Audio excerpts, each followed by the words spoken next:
compounding effect. So, nag-a-add daw.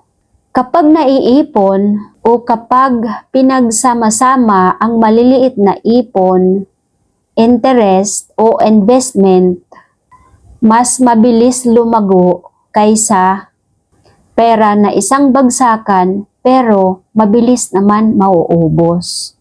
'Di ba? So yun nga nasabi ko nga kanina na yung about sa bonus, 'di ba, pag natanggap na ang laki pero nakakalimutan na, ang bilis maubos, 'di ba? Pero kung nagkaroon ka ng discipline, katanggap mo nung income mo ay tanggalin mo, una mong kunin ay yung itatabi mo.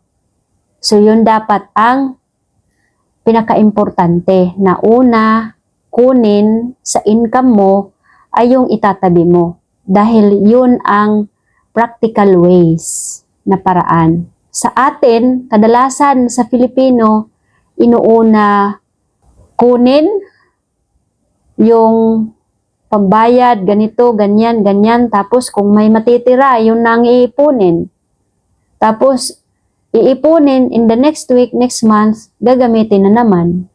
So, wala nang long term. Pag may income, kahit maliit, i-divide mo rin into maliliit na purposes. Una, tanggalin yung ipon na para sa long term. Pangalawa, para sa mga short term. At pangatlo, syempre sa mga pagkain na bills. Yun naman dapat talaga.